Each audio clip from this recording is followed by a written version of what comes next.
So I think in this episode we'll do a bit of a recap on why I'm building my Sport Quattro the way I'm building it.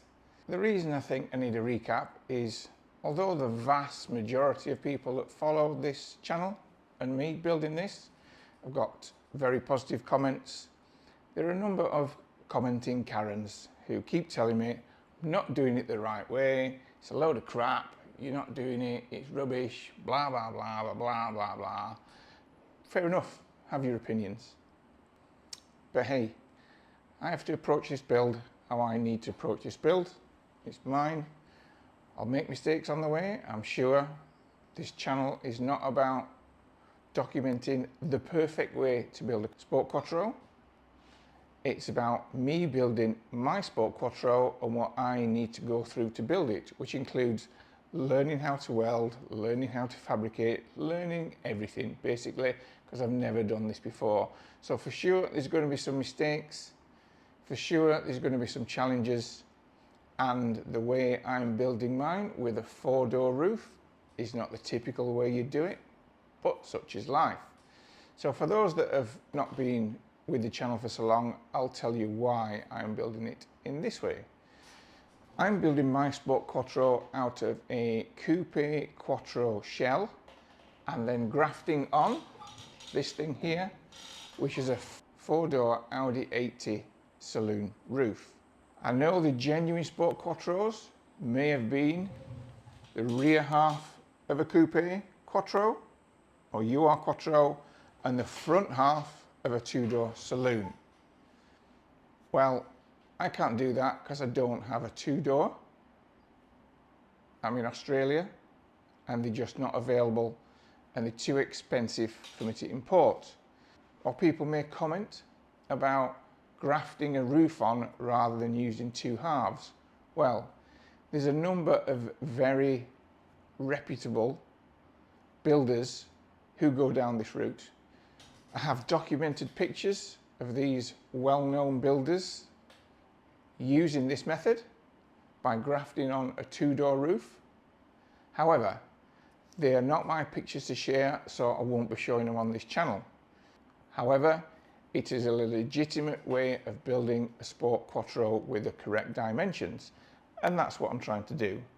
However, my route is using a 4-door saloon roof, and that poses a whole load of more issues for me, but again, they're my issues and nobody else's, and I'll work these through. These are primarily not having a B-pillar and the return from the B-pillar up here. So this bit, the return and the B-pillar itself have to be fabricated. And also if you check out one of my latest videos, you'll notice I completely hacked off the B-pillar. Again, it's a necessity. I can't rebuild the B-pillar while it's in situ in the car because it's too difficult. It's triple layer. It just can't be done on the car. I've had to remove the B-pillar and I will fabricate it as needs be. Now, a lot of S1 E2 cars have roll cages in, and that negates the B-pillar issue. A lot of S1 E2s even have just carbon fiber or glass fiber B-pillars because they've got a roll cage in, and the roll cage gives its rigidity and its strength. I'm not having a roll cage in mine for 2 reasons. Number one, I'm in Australia and in Queensland, and the stupid rules are you cannot have a cage in the front of your car. Whatever, it is what it is. A homologation S1 Quattro, the original Sport Quattros, didn't have a cage in anyway. They're a road going car, and that's what this is going to be. I've got a race car which has got a roll cage in, and it's a fucking pain in the ass to get in and out when you're as old as fat as I am. So there you go. It's certainly not having a roll cage. What do I do with these B-pillars? Well, what did they just say that we're not having? A roll cage. So how am I going to fix the B-pillars? I'm going to use a roll cage. But not quite in the way that you think. As I say, the vast majority of people commenting and watching my channel are very supportive, and as a matter of fact we've hit 1,000 subscribers, so as a celebration I've created myself some new work shirts. There you go, YouTube channel. So no, it's not merchandise. No, I'm not selling them to you. This is just my new work shirts. This episode is going to be concerned with putting some strength back into the B-pillar. Well, let's see how that goes, shall we?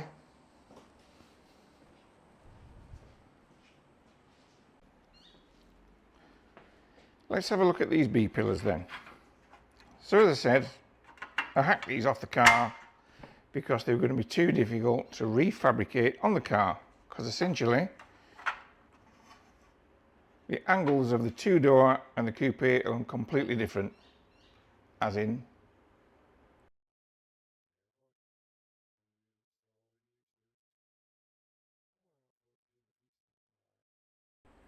there's a lot of work that has to be done to get the coupe B-pillars looking somewhat like a Sport Quattro B-pillar. A, they're narrower, and B, this profile is not quite right. However, that profile I've now found out is a lot closer than the previous picture would have you imagine. But as I say, there's no way I could refabricate this on the car because it's triple layer. So if we unpick this apart and we'll look at the triple layer. So that's the outer skin, that's the center skin, center section, and that's the inner door skin. So the inner door pillar and the outer door pillar look like the 1 mil. They're not particularly sturdy. That's what I intended or thought the B-pillar would be like, but it has this in the middle. And now I've unpicked this apart, this is actually quite hefty. So this is where all the strength comes in the B-pillar. And it's actually the bit that I'm going to throw away. I do need to keep these seatbelt anchors. However, what I'm going to do is this.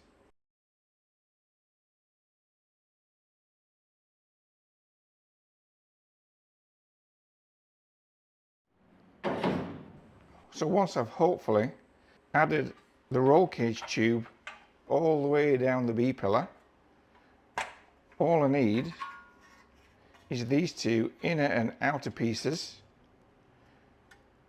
fabricating round the new roll cage tube, which essentially replaces this for strengthening, and then just refabricate this, put this down here, slit it, narrow it down, weld it back up and alter the profile, etc., and that will then fit around the roll cage tube. So that should give it enough strength, and I'll show you why that should give it much more strength than this factory piece, because we're looking at the car, and this piece only goes down this much below the B-pillar, so it doesn't go all the way down. It's not all the way attached all the way down the B-pillar to the sills or anything like that, which is what I intend doing with the roll cage tube. This only goes just below the window line, and that's where that's welded in. So if I replace this piece with roll cage tube all the way from the roof all the way down to the sills, that should be stronger than factory. That's the plan. Let's look at the inner of the B-pillar. So you can see this is the inner section, inner skin of the B-pillar. This is the outer section, and this bit is that hefty strengthening. And as you can see, it only goes down so far. It doesn't go all the way down there. It only goes to where? About maybe about this far down. So that's strengthening, although it does give standard shell a lot of strength in the B-pillar region.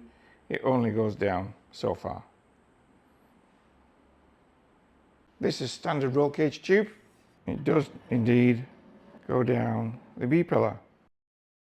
And the reason it doesn't go all the way down is because, that's correct, it's the captive nut for the door striker. and also the mechanism for the boot open goes all the way through to here. So to get that roll cage tube all the way down there, I'm going to take this out and the captive nut behind it and this out. So yeah, my plan is to get roll cage tube all the way down inside there, bring it out of the B-pillar and connect it to this bottom rail, strengthening rail that I put in, and then it'll be tied in.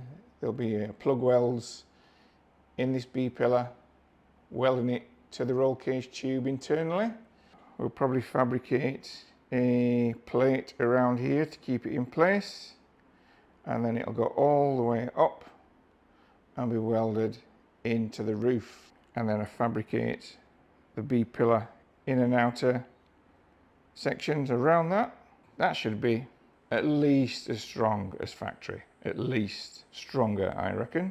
So let's see what more of a fucking mess we can make of these B-pillars. So this roll cage tube, I've just put a little bend in it there, and fingers crossed this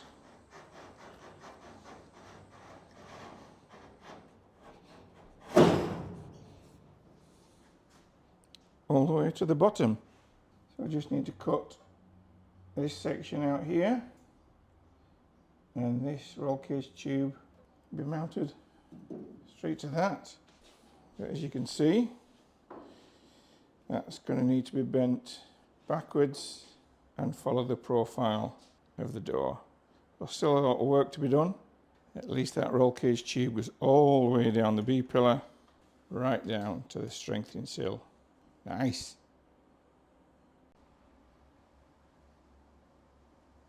So that's the tube notched into bottom strengthening bar. So we'll weld it to that. We'll weld all the way around here. We'll weld it to the actual B-pillar, and then these holes I've drilled, and up there I'll plug weld that, make it a bit stronger, but obviously I won't weld it and plug it.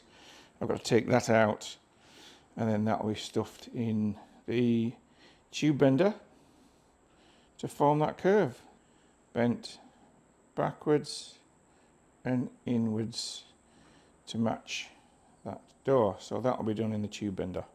And I need to bend this tube one way, two ways, not sure yet. 95 degrees, 110 degrees. So yeah, this is the difficult one. So it's got to go 95 degrees backwards, 110 degrees inwards. And with me cutting that out and getting that fit, I obviously don't want to fuck this up. So I've only got one attempt, basically. Just above that line. So that's on 5. Just going to put a bend in this way.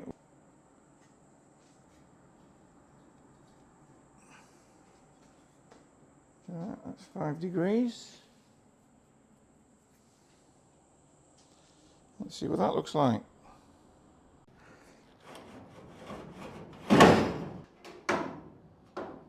Obviously nowhere near enough bent, but it's going the right way. And it bent right on the correct place. Cool. More of the same.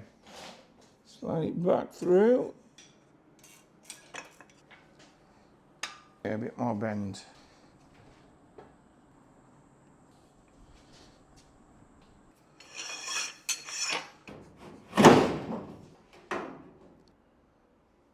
Still more. Get the... Much later. Well, that took way too long and was too involved to film. But here's the finished article. There's the B-pillar. Pretty good. Accurate rear curve. And if we go right around here,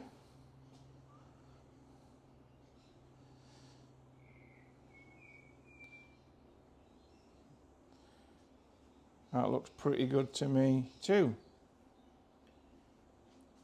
And it still goes all the way down and is now welded and tied into the sill strengthening tube, also the B pillar, and it's plug welded there and up there. There's a little tap there. I don't know whether I'm going to put a plate around here or not yet, I don't know. So that's one done. As you can see, it's pretty even all the way up. So yeah, the start of the first B pillar. Fuck, what a pain in the arse. Anyway, one down, one to go.